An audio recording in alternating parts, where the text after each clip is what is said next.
آماده؟ بریم. 1 2 و این الان بکشیم میفت. خب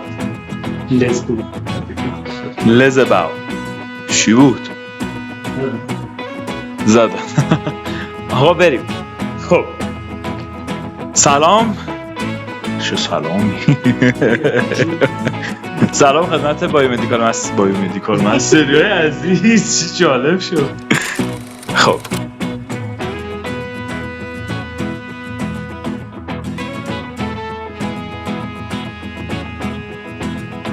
سلام بچه‌ها، چطورید؟ امیدوارم که خوب باشید. بریم که اپیزود بعدی رو با هم دیگه شروع بکنیم.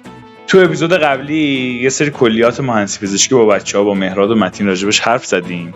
اما این قسمت می‌خوایم بریم راجب یه چیز دیگه حرف بزنیم که از اول ویدیوها داشتم بهتون قولشو میدادم و راجبش با هم دیگه صحبت می‌کردیم. اول از همه من اسم این اپیزود رو می‌خوام بذارم دومینویی که بچه‌ها رفتن جلو و به اینجایی که اومدن رسیدن. به اصطلاح شاید بهش گفت مثلا دومینو نامه. میدونید اعتقاد دارم زندگی اینجوریه که آره دیگه بداهه است دیگه مهندس. دومینو نامه من خودم، یعنی وقتی که بعضی وقتا دارم به زندگیم فکر میکنم میبینم یه دومینوهایی بوده که پشت سر هم چیده شده تا بیام و حالا به اینجا که باید برسم. مهندس به افق خیره شده چون تو شرایط استیبلی نیستیم، احتمالاً داره حمله میشه. حمله هواییه چیه؟ نزدن؟ بزنم دیگه. یه صدایی داشت میومد، خلاصه داشت افق رو نگاه میکرد.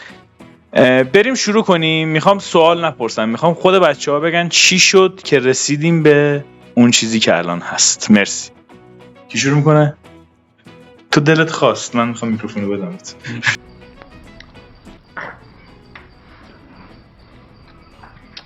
دلت نخواد. نه میخواستم از تو بگیرم، حالا میخوای با هم بگیم دیگه. آره بیا از شروع کن، چون شروعش با تو بود اصلا. اون تایمی که کنکور دادی از اونجا بگو دیگه. خب سلام مجدد بچه ها، امیدوارم حالتون خوب باشه. صداهای مختلفی جا میاد. زیر بمبارون داریم تولید محتوا میکنیم. واقعا این امید ایرانی‌ها چیز عجیب. این صداهای جالبیه. من یه هواپیمایی رو داشتم دنبال میکردم، خواستم ببینم داره مسافر میبره یا چیزای دیگه ای. خب آره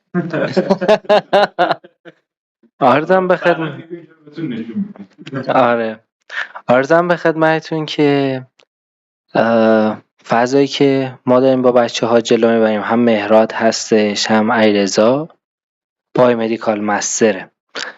بایومدیکال مستر اساساً از احساس یک نیاز در این فضا ایجاد شد. وقتی دیدیم که نیازه رو میتونیم برطرف بکنیم وارد این فضا شدیم و واقعاً توی اپیزود قبلی با هم صحبت کردیم که نیاز داره شما بدونید هم بخواید، هم کم نیارید، هم دیسیپلین داشته باشین.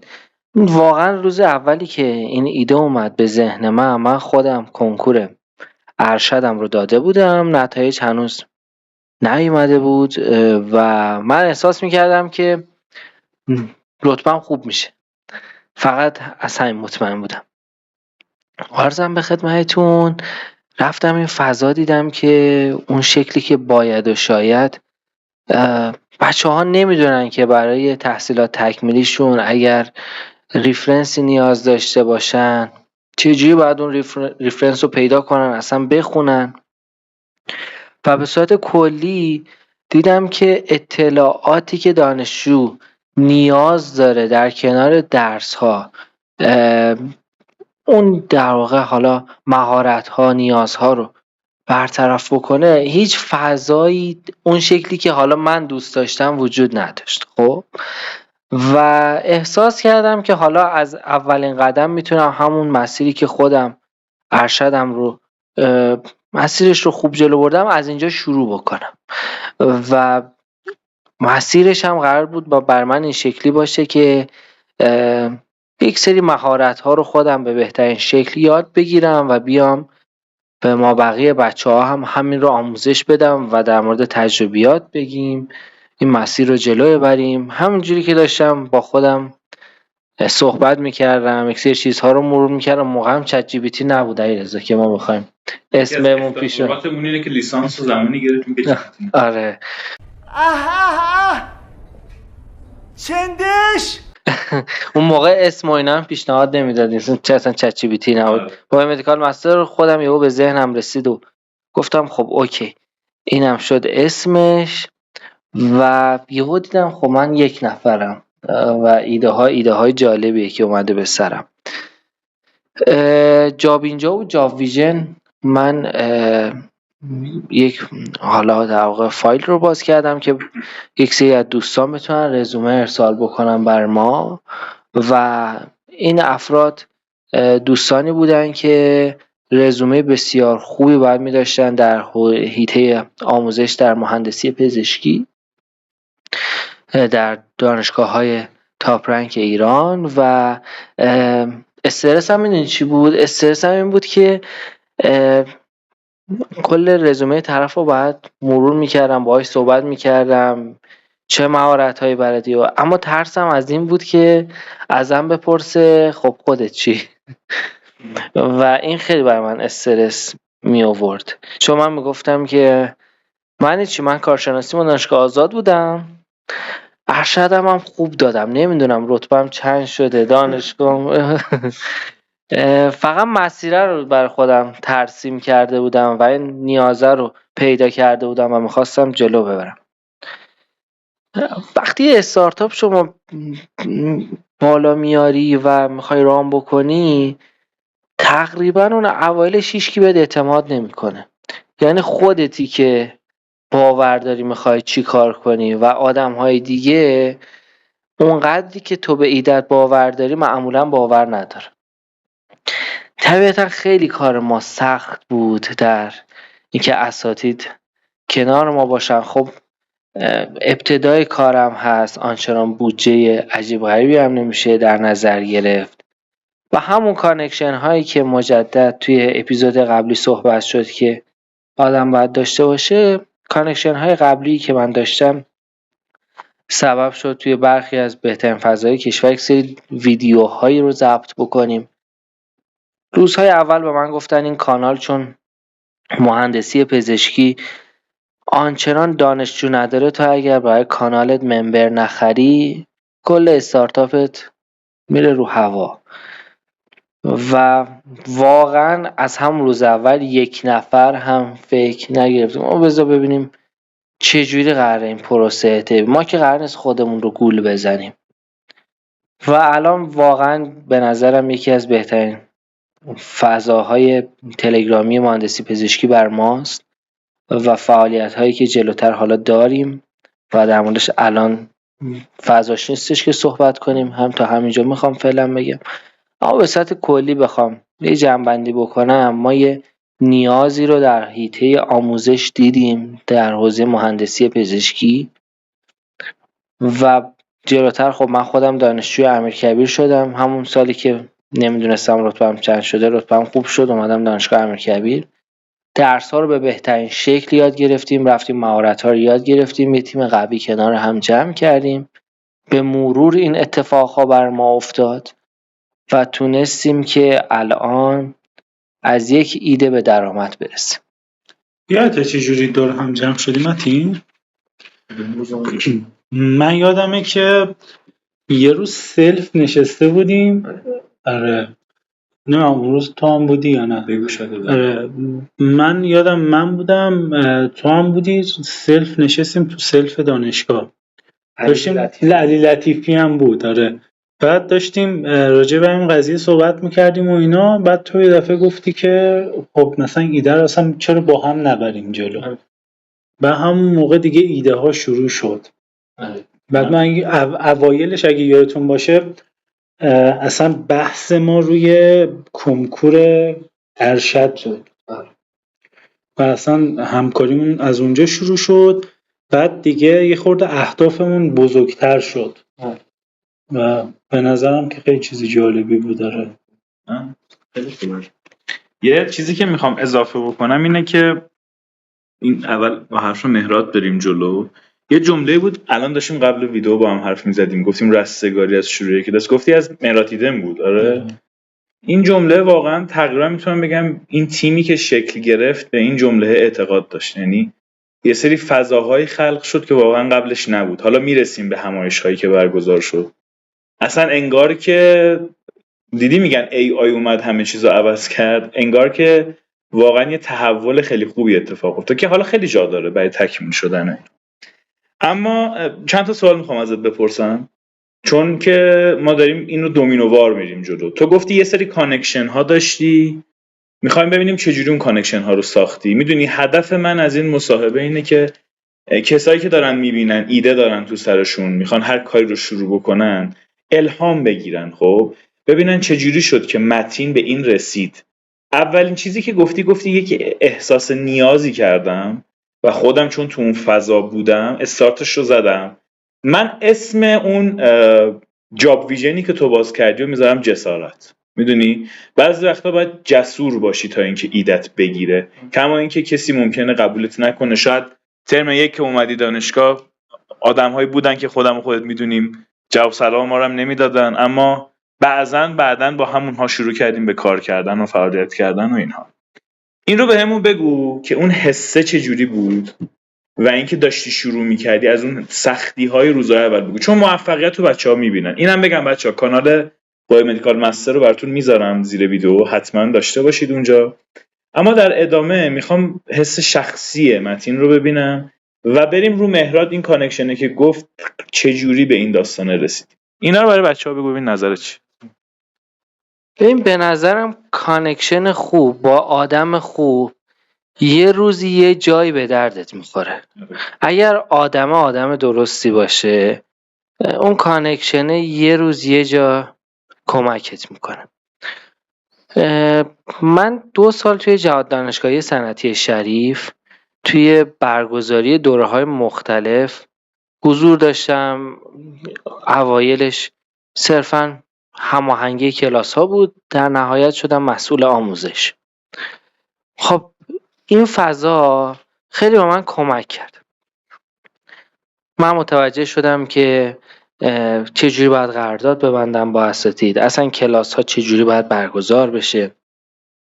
خیلی نکات آموزشی که الان در ناخودآگاه من هست متوجه میشم که از اونجا آمده. خب حالا این چیزهایی که یاد گرفتم از اونجا به کنار، مسئول اونجا جناب آقای وفا خب ارتباط خیلی خوبی با من داشت. من روزی که میخواستم بایومدیکال مستر کلاساش رو برگزار بکنم، همونطور که مهرادم توی صحبتاش گفت، ما ابتدا میخواستیم کلاس‌های کنکور ارشد داشته باشیم به صورت ویدیویی، بچه‌ها استاد رو سر کلاس ببینن و اینها. حالا ویدیوهای ریکورد شده بود. من توی سایت‌های مختلف که هزینه کلاس‌های مختلف برای اجاره کردن رو میدیدم که مثلا شما یه فضایی بخوای اجاره بکنی برای چند ساعت، و حالا ما برای هر 3 گرایش کار میکنیم دیگه، بیومکانیک و بیوالکتریک و بیومتریال رو با هم داریم. حجم کلاس ها بسیار زیاد بود و ساعت های بسیار بالایی رو داشت. من یک تماس گرفتم با آقای وفا، گفتم خب جهاد دانشگاهی صنعتی شریف هم تقریبا 15-16 تا کلاس متفاوت داره که اساتید تدریس میکنن داخلش. آقای وفا من یه همچین ایده‌ای دارم، یه همچین کاری میخوام بکنم، یه روزی که کلاس ها خالی است و میدی به من که من ویدیوامو اونجا بگیرم. تنها کاری که نیاز بود من انجام بدم اینه که با یک فردی که حالا فیلم بردار تخصصی هستش دیگه الان هزینه هاش رو به اون فکر بکنم، چون وقتی به ایشون گفتم ایشون استقبال کرد، خیلی خوشحال شد و گفتش که هیچ هزینه نیاز نیستش که بابت در واقع کلاس ها به من پرداخت بکن. و این یه سوختی شد واسه من، اصلا اینکه خب خدا رو شکر داره میره جلو. آره واقعا. و این هم اگه تو تعبیر دوست داشتنیه که جسارته. واقعا اون لحظه که من آدم الان میگه راحت رد میشه ازش، اما من خیلی به خودم اون لحظه کلنجار رفتم که با آقای وفا تماس بگیرم یا نگیرم. نکنه بگه این چیه متین، میدونی، یا مثلا بگه که حالا بیا ببینیم که همینو میگفت شاید یکم اوضاع یه جوری دیگه جلو میرفت. داستان دیگه ای که در این مسیر وجود داشت، ببین من وقتی این نیازه رو احساس کردم اه، یک سری ریسک ها رو نیاز بودم متحمل بشم که قبلترش بهش فکر نمی کردم. آدمی که شاید قبلترش حوصله فضای مجازی رو آنچنان نداشت، الان باید فضای مجازی رو به بهترین شکل از دید خودش میبرد جلو تا جذب ممبر بکنه، جذب اعتماد بکنه با کیفیت. من خودم هیچ موقع، خب تا الانم با مدیکال مستر مشخصه دیگه، بچه ها توی خود فضای کانال متوجه نمیشه مثلا سرپرست کیه، تیم اصلی کیه. هیچ موقع دوست ندارم اون جلو وایسم، اما ابتدای مسیر کانال که بود و منم خیلی خوشحال بودم که کانال مثلا 50 نفرش شد 60 نفر. آره یه تست میذاشتم خودم میشستم تحلیل میکردم اون تست رو، تمام نکاتش رو میگفتم. بعد یواش یواش احساس کردم که خب میتونه این تیم گسترده تر بشه، بچه های خیلی خوبی به تیم ما اضافه شد و جلوتر که حالا دغدغه هامون از کنکور رد شد و کنکور یکی از دغدغه های حالا ساید بود دیگه، اومد کنار در واقع و اهداف اصلی جایگزین شد.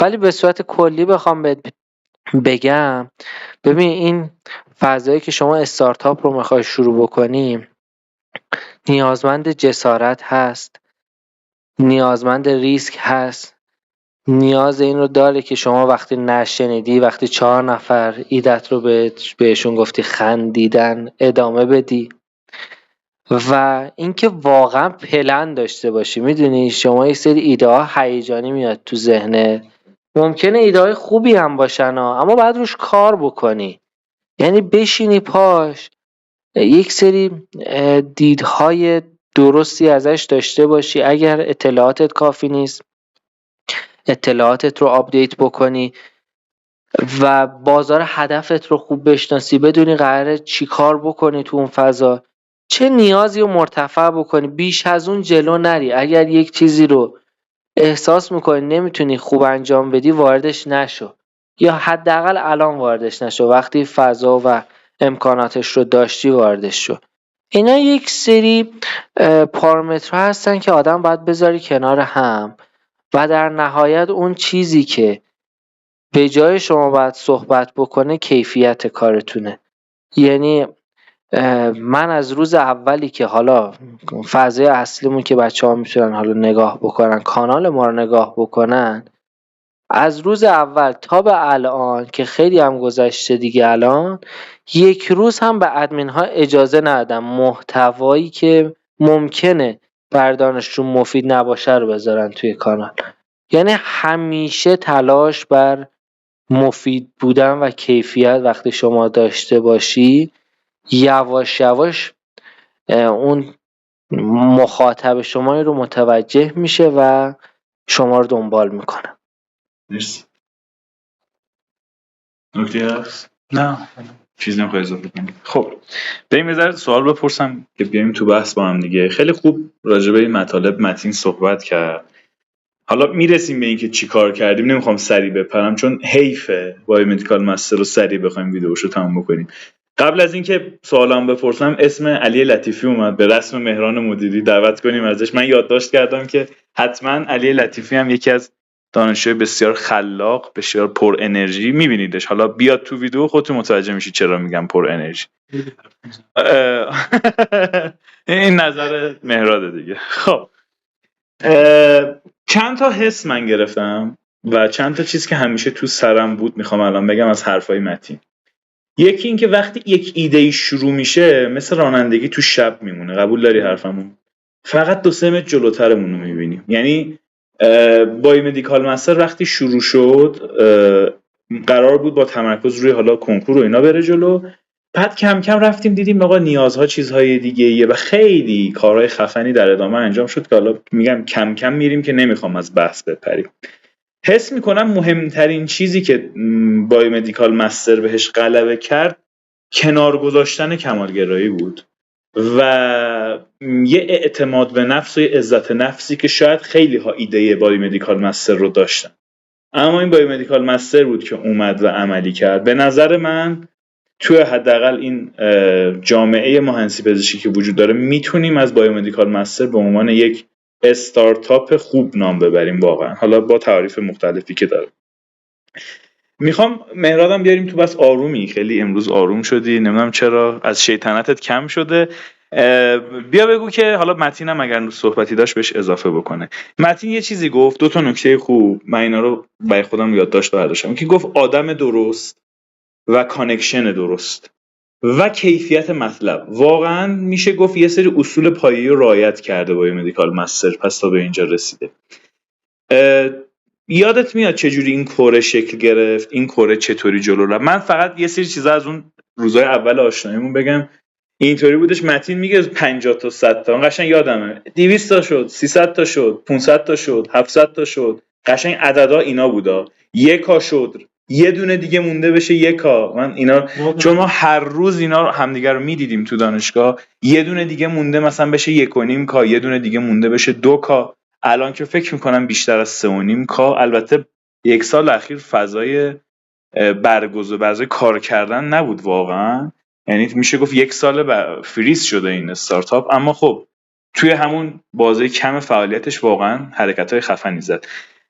بگو از اون خاطراتی که این کوره چجوری شکل گرفت، چه پارامترایی بود، چجوری رسید به چیزی که هست، و ما در جریانیم که کلی آدم بودن و الان نیستن و یه سری آدم جدید اضافه شدن. از اینا برامون بگو اگه خاطراتی یادته. چیزی که من یه چیزی بگم راجع به کمالگرایی. میدونم میخوای چی بگی. آره. اینو خوب گوش کنید. آره. خب ببین کمالگرایی خیلی اسم فانتزی و خفنیه. خب من به نظرم اصلا انقدر فانتزی نیست. به نظر من یک بیشعوری پشتشه که طرف نمیتونه محدودیت‌های خودشو درک کنه، محدودیت‌های شخصی، اجتماعی، فردی، روحی، مالی، اینا رو باید تو درک کنی و بر اساس اون یک پلنی بچینی و شروع کنی. خب یه سری هستن پلن داره، پلنش خیلی فضاییه. مثلا تو آمریکا باشی، مثلا پلن در حد ایلان ماسک، مثلا 400 میلیون 500 میلیون جمعیت داره آمریکا، 1 نفر تونسته 2 نفر تونسته مثلا اون شکلی. تو ایران باید درک کنی که فضا چیه، میخوای چی کار کنی. از نظر من کمالگرایی یه بیماری وحشتناکه، کلا مریضیه. چرا انقدر اصرار داریم رو مریضی اسم قشنگ بذاریم دیگه؟ مثلا مثل اینکه بیه مثلا به HPV مثلا یه اسم قشنگ بری، بس قشنگ نیست. خب آخه میدونیم چی شد با مدیکال مستر این کمالگرایی رو کم کرد و اون کور اصلیشو شکل داد؟ چی شد؟ ببین این شکلی بودش که از همون سلفه برامون بگو داشتیم. آره اون سلفه ادامهش به کجا رسید؟ اون سلفه این شکلی بودش که ما با هم صحبت کردیم تو سلف، فکر کنم ناهارم قیمه بودی هم چیزی بود. آره سلف محلی است برای غذا. آره. بعد داشتیم صحبت میکردیم و اینا، تهش رسیدیم که یه ایده ای اومد، حالا یادم نمیاد ایده از سمت کی بود، فکر کنم از سمت خودت بودش که گفتی که آقا خیلی نمونده به کنکور، بیایم یه دوره فشرده برای بچه‌ها برگزار کنیم که جنبندی طور باشه. حالا یادم نیست ایدهش از خودت بود یا فکر کنم از خودت هم. بعد اون موقع من یادمه، حالا من بودم، یکی دیگه بود که الان نیست، یکی از بچهای یه ورودی قبل از ما بود فکر کنم، درسته؟ آره یه ورودی قبل ما بود و همین 3 نفر بودیم، درسته؟ 3 نفر بودیم.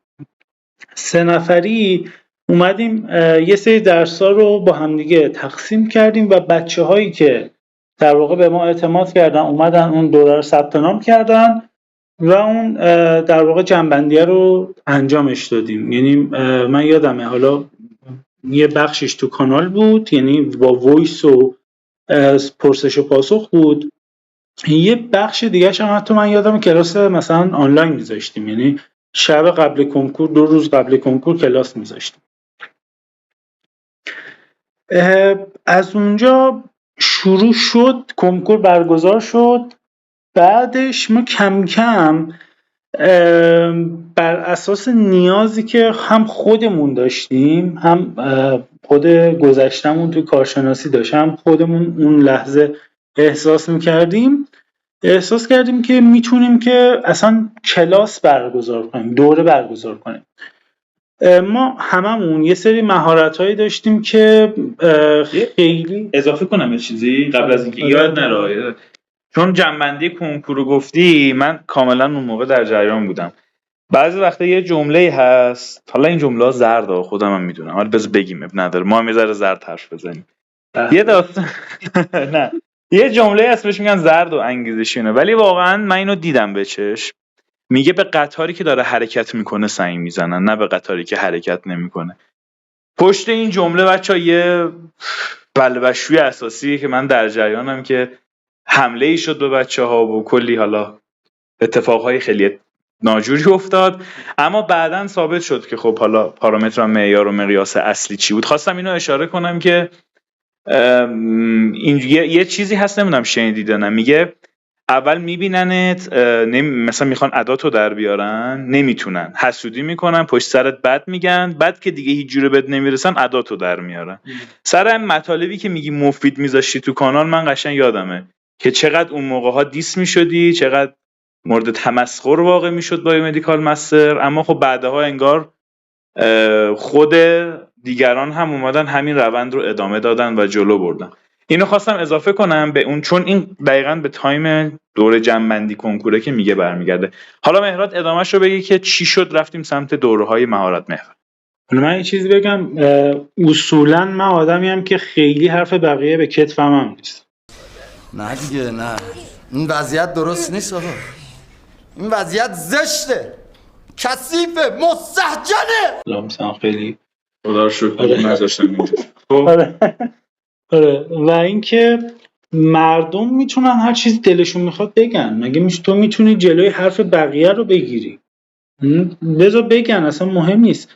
ببین تو فیدبک ها رو اصلا وظیفت بشنوی، حالا حرف بد باشه، فوش باشه، فیدبک مثبت باشه، هر چی که باشه تو وظیفت بشنوی و بر اساس اون باید ایده های خودتو تنظیم کنی.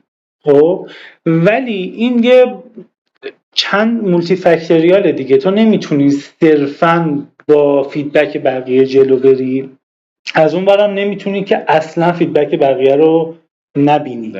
یه چیزیه که تو باید بهش تجربی برسی که چقدر به حرف بقیه و کی و کجا میشه مثلا اعتماد کرد. این خیلی به نظر به اندازه. آره. خب چی داشتیم گفتیم؟ چی شد متین رسیدیم به دورهای مهارت محور؟ بگید با هم. من اینو میخواستم بگم، ما هممون یادتونه یه سری مهارت‌هایی داشتیم که اونقدر اون مهارت‌ها رو اصلا جدی فرض نمی‌کرد. آره یعنی مثلا تو، من، علیرضا، هممون یه سری چیزا بلد بودیم که خب برای من فکر می‌کردم یه چیز کاملا چیزی که خب همه بلدن دیگه. بعداً فهمیدم نه، همه بلد نیستن. و حالا از اینجاشو میخوای تو بگو، بعد ما با هم صحبت میکنیم دیگه. ببین علیرضا، یه نکته‌ای که وجود داره و الان داشتم بهش نگاه میکردم، اساساً تیمی شدیم کنار هم که همه ریسکو میپذیرفتن و خودشون رو به چالش کشیدن. تیم دیگه. آره تیم ما. و این شکلی بود که بچه‌ها خودشون رو به چالش میکشیدن، بچه‌های خود تیم، و سبب این میشد که خودشون ارتقا پیدا کنن و کیفیت کارمون بهتر بشه. چیزی که من از مهراد مثلا ترم 1 و 2 یادمه، مهراد راحت باشیم با هم توی مهراد توی ارائه‌های حضوری من ترجیح میدم سر کلاس نباشم وقتی مهراد مثلا اون ترم 1 و 2 اگر می بود ترجیح میدادم که لپتاپت شارژ می‌داشت.